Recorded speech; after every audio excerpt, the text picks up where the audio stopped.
Hello and welcome to HopeToRecap, where we catch you up to speed with the current D&D campaign, Ravenwood. Today, we will be recapping episode 4, You Could Have Fooled Me. My name is Hugo and I actually play Alva in this campaign. I hope you enjoy this recap.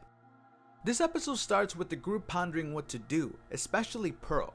Having to leave her homeworld much faster than anticipated, she feels the immense pressure of abandoning her family, the dragon clan that raised her. Alva suggests instead of rushing and going back that she send a message to Groudon with the help of one of the wizards in town. The group heads there and contacts Shen, who spent the night with Filippo at the hospital, to let them know the plan. Shortly after Shen wakes up, he notices Filippo meditating and also floating, while at the same time his eyes emanating a rainbow light. As you open your eyes, Shen, you look around and you see Filippo on his bed, cross-legged, but he's not sitting; he's floating. What the frick? His eyes are emanating a bright rainbow light. And there's a small aura floating around him. You all have seen Filippo meditate before, and it's never looked like that. You look like a disco ball, my dude. Like, What? what What do I look like? I tried to minor illusion like a little A little 5-foot version of what you saw. The group arrives at the wizard shop and Atrix, the patron wizard there, agrees to help them with reaching out to Pearl's family. Successfully reaching Groudon, he explains how Tevrat has begun to act strange, maybe even mad. This worries Pearl to her core. After speaking with Tevrat, something is not right with him. He's been acting much different than when you first left. He agreed to the meeting, but he seemed like he had malicious intents. Hostile even. If you're to come back, I suggest you come back well prepared for the worst. For things aren't right. Something is wrong with it. Shortly after, Shen makes his way back to Fort Night Lily and gets greeted by Baldwin, who has some news for him. Baldwin informs Shen that Ra, a very good friend of the team, stopped by. He tells him how Ra was a bit odd and looked very worried. With this, Shen calls the rest of the group to go over and have a conversation with Ra himself. Ra tells the group that their teacher Sterling is missing. He also tells them how he suspects the school is up to foul play and maybe even trying to get rid of Sterling by sending him off to do dangerous missions by himself. He says, I don't necessarily know how to say this, so I'm just gonna say it. Sterling's missing. What the heck? Sterling, he's been sent on a mission to my home place, which is the only reason I know he was there. Because I was there visiting, and I saw him. He told me I was on a mission and whatnot. And then, since then, I've not seen him. He's not come back. He's gone missing. What was the mission? The most disturbing part about this is that I asked the school, and they told me he was fine, that he was back already. But he's not. You guys know him most of all. I feel like you guys would have been counting him. Yeah, we haven't carried him. Yeah, Sterling only appears. I say something's off about the school. I've been saying this since like day one. Specifically how they act towards Sterling. I don't know if you guys know, but I have a very big admiration towards Sterling. I followed a lot of his career. Really? Yeah. The school always seems to give him the hardest, most dangerous mission. Ones that seem like, all this has been happening recently after the headmaster had gone away. Because Sterling had been very close, very, very close with the headmaster. I don't know if it's too bold for me to outright say this, but I feel like the school's trying to get rid of him. The group then tries to ask Toto for some help, asking him to snoop around Sterling's records to see if Ra's suspicions are correct, and he finds everything that Ra was worried about. Relaying this information back to the group, they prepare to rescue Sterling. Before the rescue mission takes place, Alva attempts to tail Toto to see where he lives, but fails. Toto questions Alva on why he tailed him, and Alva explains he wants Toto to help them out take out the Dawn. the leader of the mafia, and also the leader of the school's most successful restaurant chain. He tells him how the Don has tormented Osner, a smaller chef on campus who also happens to be Sterling's best friend.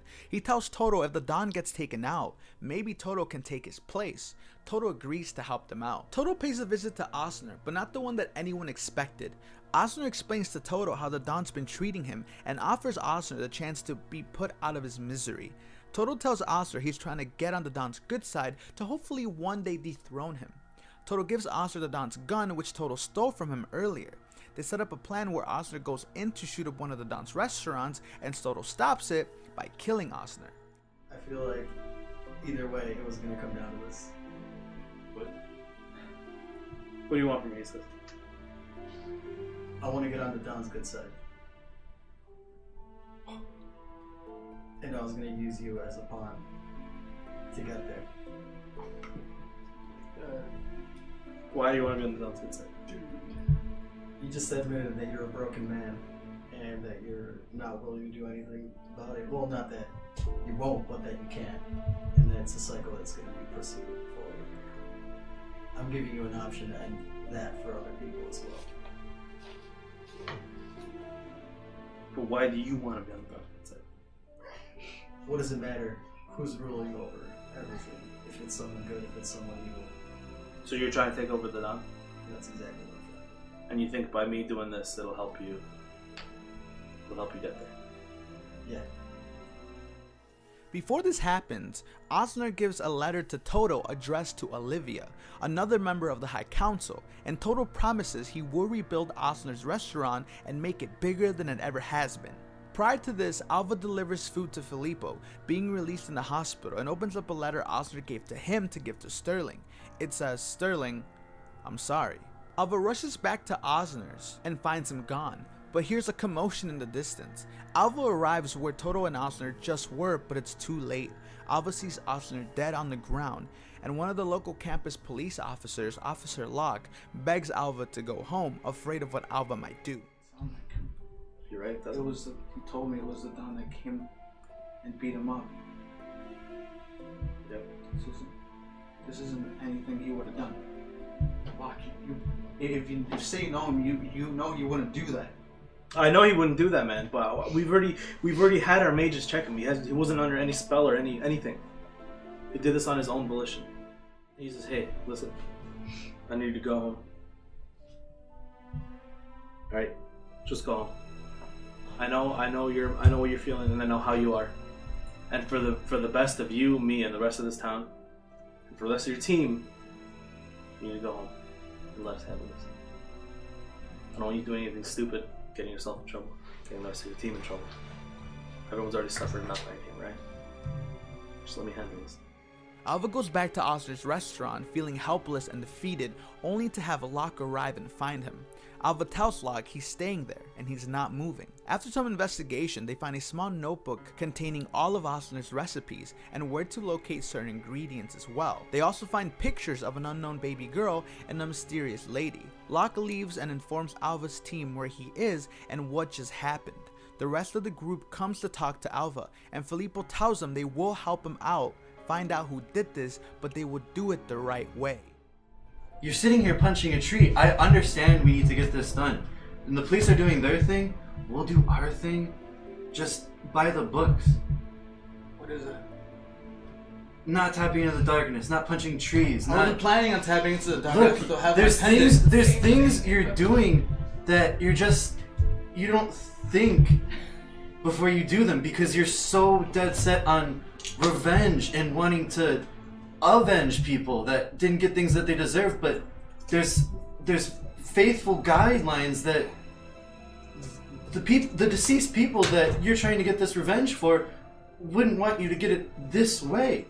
At the Don's place, Toto returns his gun and explains to him how he would love to do some of his bidding. The Don accepts, but in return he asks him to bring him Ricardo, one of Toto's closest friends. Toto has no other choice but to agree and gets branded with the Don's mark on his chest. Ricardo is my business. Exactly. No, your business is with me now. You will no longer need Ricardo along with you. Side with me. Give up everything you've built up, and I can promise you will have doubled, if not tripled, what you were making before. As the investigation rages on, Alva and Ania make their way to Toto's house with Officer Locke. Toto, freaking out since just a few minutes earlier the Don's gang came into his house and stole Ricardo's soul, killing him, now finds a way to talk his way out of his and his relation with what happened to Osner.